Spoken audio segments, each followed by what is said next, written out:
pessoal, nessa videoaula a gente vai continuar falando sobre os conceitos fundamentais.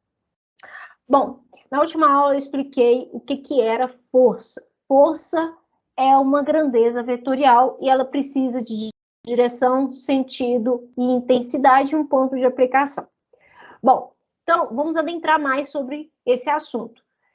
Nós temos aqui uma força que tem uma intensidade de 5 kN e um sentido, observem sempre a seta, desse ponto para cá. E a linha de ação, que também podemos dizer que é a direção dessa força. Bom, sempre quando a gente for representar uma força, a gente precisa colocar o eixo de referência. E no nosso caso, a gente vai trabalhar com planos. Então, a gente vai trabalhar com o eixo X e Y. Sempre que a gente tiver forças atuando no mesmo sentido, elas vão ter sinais iguais. Lembrando que aqui as forças têm a mesma intensidade. No segundo caso, nós temos uma força com a mesma intensidade, porém com sentido diferente. Então, sempre que eu tiver forças com sentidos opostos, eu represento uma com um sinal negativo, um sinal contrário. Bom, para explicar a questão do sinal, como que eu vou saber que esse sinal é negativo ou positivo? Nós sempre vamos representar o eixo x, y. Lembrando que o eixo vertical, a setinha apontada para cima, é positivo. Setinha apontada para o lado direito é positivo. E setinha apontada para baixo, negativo. E setinha apontada para a esquerda, para a esquerda, negativo. Então, o que vai dizer que uma força é negativa ou positiva é as coordenadas do eixo aqui. Bom, para eu determinar a resultante da força, eu preciso utilizar a lei do paralelogramo, porque aí eu consigo fazer a adição dessas forças. Então, vamos para um exemplo. Eu tenho uma força F1 que tem um determinado sentido e uma intensidade, e eu tenho uma força F2, também com um determinado sentido e intensidade. Vamos dizer que essas duas forças estão sendo aplicadas num determinado corpo. E eu quero determinar uma única força que representa essas duas. Lembrando que essas duas forças, têm uma certa angulosidade entre elas, que eu vou chamar de beta. Pela lei do paralelogramo, eu preciso configurar esse sistema de forças em uma figura de um paralelogramo. Então, eu desenho esse paralelogramo. Lembrando que eu tenho que respeitar esse ângulo entre as duas forças. Então, se aqui é ângulo beta, nessa outra extremidade eu também tenho um ângulo beta. Ok, então a minha resultante, ela vai ser essa diagonal aqui desse paralelogramo. Então, vai ser desse ponto até esse outro ponto. Bom, perfeito, eu tenho paralelogramo. Agora, como que eu consigo determinar essa resultante? Vamos imaginar o seguinte, vamos transferir essa força F1 para esse outro lado aqui. E vamos ver o que acontece. Bom, acontece o seguinte, acontece que agora a gente tem uma figura de um triângulo. E aí nós temos algumas leis, algumas trigonometrias que a gente pode aplicar aqui para determinar esse valor de R. Então, eu consigo fragmentar esse ângulo beta. Por que eu consigo fragmentar? Como essa reta, né, essa resultante, ela vem bem na diagonal desse paralelograma, ela pega justamente a metade desse ângulo. Logo, eu consigo definir o ângulo alfa como sendo a metade do ângulo beta. Bom, e colocando em prática, né, os nossos conceitos de trigonometria, a gente sabe, e de geometria, a gente sabe que a soma dos ângulos internos de um triângulo tem que ser 180 graus. Então, com isso, eu consigo determinar esse ângulo θ. Mas para que eu vou determinar esse ângulo θ? Esse ângulo θ vai ser justamente esse ângulo que eu vou conseguir determinar o valor de R. Como? Utilizando a lei dos cossenos.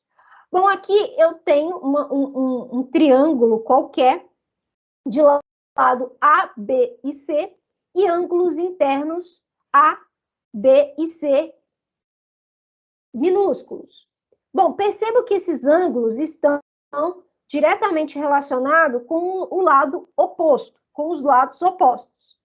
Assim, a lei dos cossenos diz o seguinte, que C, esse lado C, ele vai ser igual ao quadrado do lado A, mais o quadrado do lado B, menos 2 vezes o lado A e o lado B, vezes o cosseno do ângulo Czinho. Isso tudo dentro da raiz. Perceba que essa primeira parte aqui, ó, da equação, lembra muito Pitágoras, né, para triângulo retângulo. Mas porque se você pensar, se esse ângulo aqui for 90 graus, esse cosseno é 0 e essa parcela some. E assim, você tem justamente a equação de Pitágoras. Então, isso é ótimo, né? É só lembrar dessa parcelinha aqui. Então, como que a gente vai fazer isso nesse triângulo que a gente formou para essas forças? Bom, é só a gente imaginar que o R aqui, que o R é o nosso C, que o F2 é o nosso A, e o F1 é o nosso P. Esses dois aqui, tanto faz, um pode ser P, outro, enfim. E o θ é o nosso ângulo Czinho. Assim, eu consigo aplicar essa equação da lei dos cossenos. E assim, a minha resultante pode ser calculada dessa forma, utilizando as forças. Lembrando que eu estou determinando nessa equação a intensidade da força, ok? Bom, vamos para um exemplo. Eu tenho aqui um parafuso que está submetido a 2 forças, e eu quero determinar a intensidade da força R, da resultante. Bom, então eu tenho uma força F1 de 100 newtons, uma F2 de 150, percebam que ele colocou já um eixo aqui e colocou o ângulo, né, em relação a esses eixos de referência. Eu vou redesenhar esse desenho aqui em uma configuração mais fácil de vocês poderem visualizar. Então, eu vou fazer o meu eixo YX, meu plano, e vou desenhar minhas forças. F1, ângulo de 45 com o eixo X, e F2, ângulo de 10 graus com o eixo Y. Perfeito. Agora a gente vai resolver. Vou trazer essa figura para outro slide e vamos resolver. A primeira coisa que a gente vai fazer é determinar o paralelogramo. Então, eu desenho aqui o paralelogramo respeitando a angulosidade entre as 2 forças. Poxa, professora, mas a gente não definiu esse ângulo beta. Qual que seria esse valor para eu determinar esse ângulo beta aqui em cima, oposto? Bom, vamos determinar então esse ângulo beta. Perceba o seguinte, o eixo Y e o eixo X, obrigatoriamente, devem formar um ângulo de 90 graus. Então, com essa configuração, perceba que a soma de 15 mais beta mais 10 graus tem que ser 90 graus. Então, vamos determinar beta. Então, eu disse que 15 mais beta mais 10 deve formar um ângulo de 90 graus, que é o ângulo entre o eixo X e Y. Bom, com isso, beta vai ser igual a 90 menos 15 menos 10. Assim, beta vai ser igual a 65 graus. Ok, então, consegui determinar a beta, eu consigo fazer fazer o fechamento desse desenho, né? E determinar a sua resultante. Com isso, a gente passa para a próxima fase, que é determinar os nossos ângulos do triângulo. Então, passo a força para o outro lado e vou determinar o ângulo. Esse ângulo que a gente chamou de ângulo θ.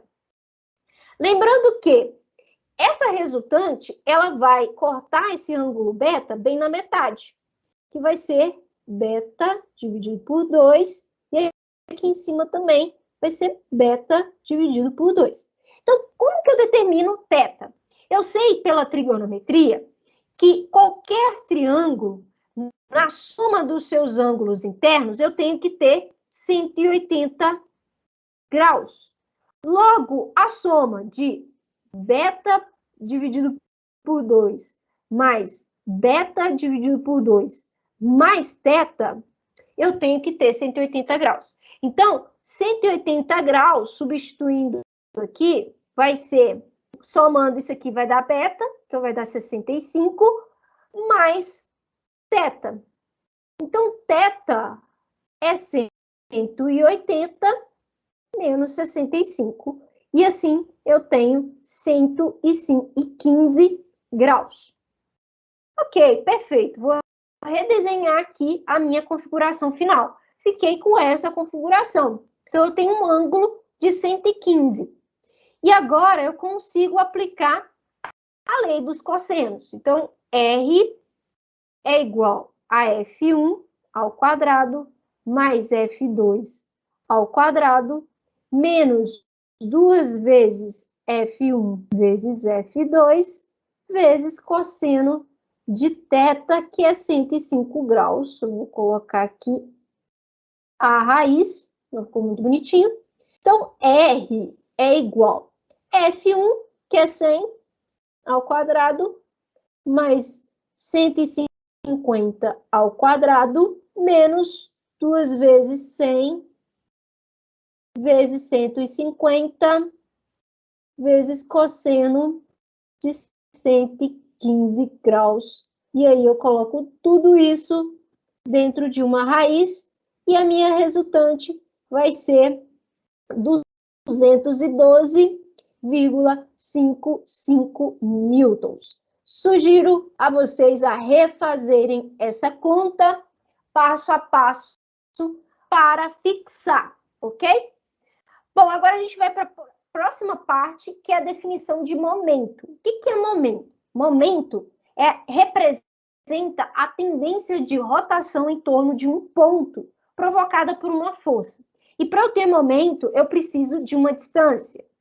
Então, para eu abrir a maçaneta de uma porta, eu preciso aplicar uma força nessa haste aqui. E com a distância da haste até esse centro aqui, eu consigo girar a maçaneta, fazendo com que a porta se abra. Então, eu preciso que essa força tenha uma certa distância até o ponto em que eu quero que ocorra o giro. Ok? Então, a distância é fundamental para determinar esse valor de momento. Obviamente que a força também. E aí vai a pergunta: qual força irá provocar maior giro na peça, considerando essa situação? Bom, vamos considerar a primeira hipótese. Vamos dizer que essa força F1 é igual à força F2. Então, essas duas forças, vou chamar aqui de F1 e F2. Vou dizer que F1 é igual a F2. Igual a F. Nessa situação, qual provocará mais giro? Isso você pode testar até mesmo na maçaneta, como eu tinha dito anteriormente. Vocês podem testar esse conceito. Bom, com a distância menor, eu diminuo o momento, né? Se eu estou fixando o momento, tá? Com a distância maior, eu aumento o momento. Por quê? Momento é força vezes distância. Então, se eu estou mantendo a força igual, constante, e estou aumentando ou diminuindo essa distância, eu vou afetar o meu valor de giro, o meu valor de momento. Então, quanto maior essa distância, menor vai ser o esforço que eu vou aplicar para rotacionar esse ponto. Por isso que a gente usa aquela chave grandona para girar os parafusos do pneu para fazer a troca. Quanto maior for aquela haste em que a gente aplica a força, mais fácil a gente vai conseguir torcer aquele parafuso para ser retirado. Então, uma coisa que deve ficar claro, que para provocar força, eu preciso que essa força seja aplicada a uma distância de forma perpendicular a essa força. Lembrando que aqui eu tenho o eixo, tá? O eixo aqui, e o ponto em que eu quero que ocorra o giro. Então, eu tenho uma determinada distância. E eu tenho a força. E essa força, ela é perpendicular a esse eixo referente. Bom, então, nesse caso, o momento é força vezes distância. Agora, nesse segundo caso, observe que a pessoa, ela está tentando puxar a alavanca dessa chave, tentando puxar, no sentido, né, como se a força passasse, né, a direção dessa força, a linha de ação dessa força, passasse em cima do eixo, do ponto em que eu quero que ocorra o giro. Eu não vou conseguir girar essa peça nunca. Posso aplicar uma força extremamente grande, eu nunca vou girar essa peça. Eu vou estar puxando essa peça, tentando deslocar, mas eu nunca que vou conseguir aplicar um giro. O giro, eu só vou conseguir com uma certa angulosidade, como que mostra esse terceiro caso. Então, se eu tiver um certo ângulo θ aqui, em relação a esse eixo aqui, onde passa esse ponto, eu consigo provocar algum momento. Então, nesse caso, o momento é força vezes distância vezes seno de θ. Perceba que, se o θ é 90, igual nesse primeiro caso, o seno é igual a 1. E aí, se transforma nessa primeira equação. Ok? Então, se o θ é 0, né, se está aqui nesse eixo, aqui em cima desse eixo, como ocorre nessa segunda situação, o momento é 0. Então, vamos explicar esses conceitos. Determine o momento da força em relação ao ponto O em cada uma das barras mostradas. Então, eu tenho duas barras. Vamos aplicar esses conceitos aí. Bom, nesse primeiro caso, eu tenho o ponto O aqui na parede. Essa barra, ela está fixa na parede. Então, eu quero saber qual que é o momento que essa força de 100 Newton vai provocar nesse ponto O, qual que vai ser o giro. Bom, perceba que a força, ela está provocando o giro nesse sentido aqui, como representa essa seta. É só você verificar a continuidade dessa força, né? Ela está fazendo isso aqui, ok? Bom, perceba que essa haste, ela tem uma distância de 2 metros, ou seja, o ponto dessa força aqui até o ponto O é de 2 metros. Essa vai ser sempre a minha distância, o ponto de aplicação da força até o ponto de análise do giro. Então, vamos calcular? Perceba que o ângulo que essa força provoca nesse eixo aqui, ó, onde está o meu ponto, é de 90 graus. Então, eu vou usar momento em O igual a força vezes a distância.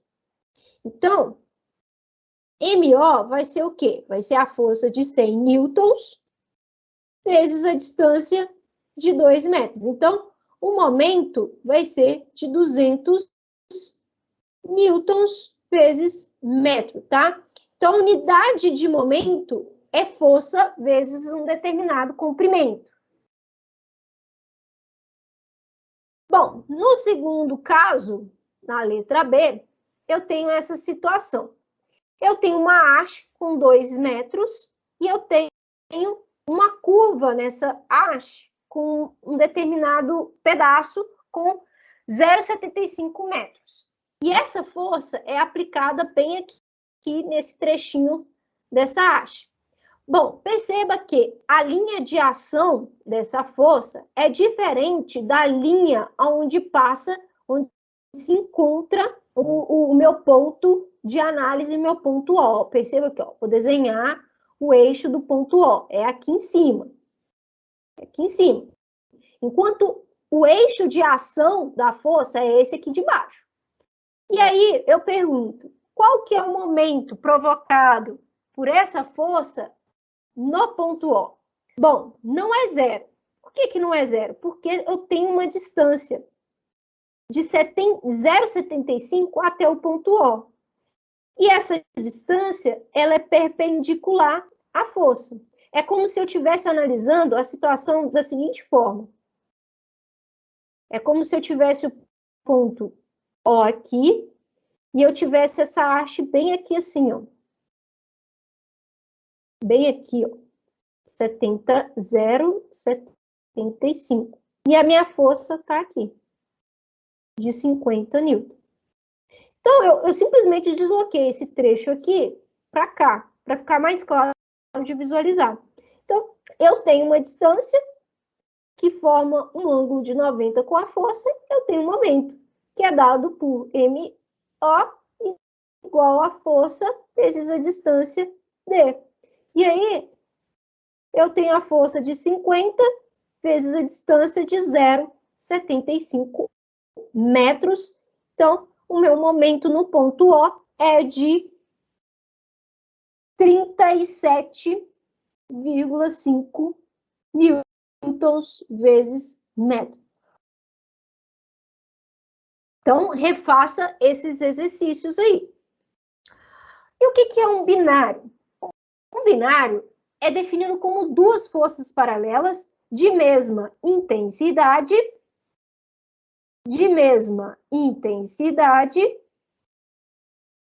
de sentidos opostos, separados por uma distância d. E elas têm que estar paralelas. Bom, então aqui eu tenho um binário de forças. Eu tenho F1 e F2, sendo que F1 é igual a F2, que é igual a F. E eu tenho uma distância d. Então eu tenho um binário. O que esse binário provoca? Esse binário, se a gente for pensar em uma chavezinha, onde aqui eu tenho uma chave, eu quero desparafusar uma chave de roda, né? Quero desparafusar esse parafuso aqui. Eu tenho duas alavancas, um desse lado, uma do outro. Vou e tento fazer um giro aí. Eu praticamente estou aplicando esse conceito de binário. Eu aplico uma força para cima, F, e uma outra para baixo, com a mesma intensidade. Ou seja, eu faço esse movimento com a chave. E como eu faço esse movimento, eu estou aplicando força, estou aplicando um binário, estou aplicando duas forças paralelas com a mesma intensidade e com sentidos opostos, eu vou provocar um giro e vou provocar um momento. Então, um binário vai sempre provocar um efeito de rotação ou uma tendência de rotação, e esse binário, esse momento, né, desse binário vai ser definido como força vezes a distância. E a distância é sempre entre as forças, ok? Bom, vamos lá para um exemplo de aplicação. Bom, eu tenho um binário que atua nos dentes da engrenagem mostrada na figura. Então, eu tenho 40 newtons como sendo um binário de forças. Perceba o seguinte, a distância em que esse binário é aplicado é essa distância toda aqui, ó. Essa que é a distância dele, ok? É tudo isso aqui. Bom, eu tenho esse binário e eu quero substituir esse binário de 40 newtons por um binário equivalente, composto por um par de força, obviamente, que atua nos pontos A e B. Então, eu quero um binário de forças nesse ponto aqui, ó. Nesse ponto A. Opa, tem que ser aqui para baixo. Para continuar o giro, tem que ser para baixo, né? E nesse ponto P aqui. Então, eu quero um binário de força, eu quero saber qual que é a força que eu preciso aplicar nesses dois pontos para continuar, para fazer o mesmo giro, que é essa força de 40, ok? Lembrando que eu preciso dessa distância aqui entre essas duas forças. Tá, como que nós vamos resolver isso? Primeiro, a gente precisa determinar qual que é o valor de giro que essa força, esse binário de 40, provoca nessa engrenagem. Então, vamos lá. O momento, ele vai ser a força vezes a distância. Então, a força que eu estou analisando, o binário que eu estou analisando, é o de 40. A distância é essa distância toda aqui. Então, vai ser 0,3 mais 0,3, que é igual a 0,6. Então, o momento provocado por esse binário é 24 newtons vezes metro. Agora, o que eu vou fazer? Eu vou determinar essa força que eu preciso aplicar aqui, em A e B, que vai provocar esse mesmo momento aqui. Então, eu já tenho essa distância D e já tenho um momento. Então, só me falta determinar a força. Lembrando que essa distância aqui entre o ponto A e o ponto B, como é um círculo, ele me deu um raio de 0,1 metros. Então, o diâmetro desse círculo aqui é a soma de 0,1 mais 0,1. Então, vamos lá. Aqui eu tenho o que eu quero. Eu quero ter um momento de 24 newtons vezes metro. Eu quero uma força equivalente nos pontos A e B que provoca esse giro. Então, eu quero isso aqui, eu quero essa situação aqui, ó. Então, vou determinar essa força. Lembrando que momento é força vezes distância. Então, eu vou isolar a força dessa equação. Eu vou passar o D, que estava multiplicando nesse lado, dividindo no outro lado, momento dividido por distância. O momento que eu quero manter é o de 24. A distância é essa distância aqui, entre A e B, que é 0,2. Logo, a força que eu vou precisar aplicar, ela vai ser igual a 120 newtons. Então, perceba que quando eu reduzi essa distância, eu tive que aumentar a força para manter o mesmo momento. Né? Antes eu aplicava de 40, agora eu preciso aplicar 120, mudando essa distância. Bom, agora a gente vai estudar um pouco a respeito do momento de uma força em relação a um eixo. Então, eu tenho aqui o meu plano, x, y, z, e eu quero o meu espaço, né? E eu tenho o plano x, y. Estou aplicando uma força. Bom, essa força tem uma distância do ponto de aplicação dela até o eixo y, que vale dx. E desse ponto até o eixo y, eu tenho uma distância dy. Então, cada uma dessas distâncias em relação ao eixo vai ter um momento. Então, em x, mx igual a força vezes essa distância y. Em y, f vezes a distância x. Ok? O próximo conceito que a gente vai trabalhar é a redução de um sistema de força a outro equivalente. O que seria isso? Bom, se eu tiver um sistema de força em uma determinada estrutura, eu tenho várias forças. E eu quero trabalhar com uma força só em um determinado ponto. E eu não quero perder o efeito dessas forças aplicadas na estrutura. O que eu faço? Eu faço essa redução. E para fazer essa redução, eu vou gerar uma força resultante e um momento fletor. Então, esse primeiro caso aqui está mostrando a redução para forças na vertical. Então, eu sempre vou desenhar meu eixo XY, vou ver aonde eu tenho forças no eixo X e vou fazer a soma. Aqui eu posso fazer a soma porque eles estão no mesmo sentido e são paralelos, ok? Nesse segundo caso, aqui eu não tenho efeito considerável porque eu não tenho força na vertical, entrando aqui nessa peça. Nesse segundo aqui, eu tenho somente somatório já das forças verticais no eixo Y. Então, ele pegou a força F1 e F2 e somou. Então, eu tenho uma resultante FR. E essa resultante, ele quis analisar no ponto A. E como ele trouxe essa resultante, né, para o ponto A, ele gera um momento resultante. E esse momento é a soma dos momentos até o ponto de análise. E esse ponto poderia ser o ponto A ou o ponto B, tá? Perceba que essas forças sempre têm uma distância em relação a esses pontos, ok? Fazendo essa redução, né, eu tenho essa redução, ela não exclui o efeito dessas forças, tá? Pelo contrário, ela mantém o efeito das forças aplicadas originalmente no sistema, ok? Bom, próxima aula a gente vai resolver esse exercício aqui. Então, eu vou detalhar esse exercício, como que a gente vai substituir esse carregamento por uma força resultante em um momento nesse ponto A aqui, ok? Então, até a próxima aula.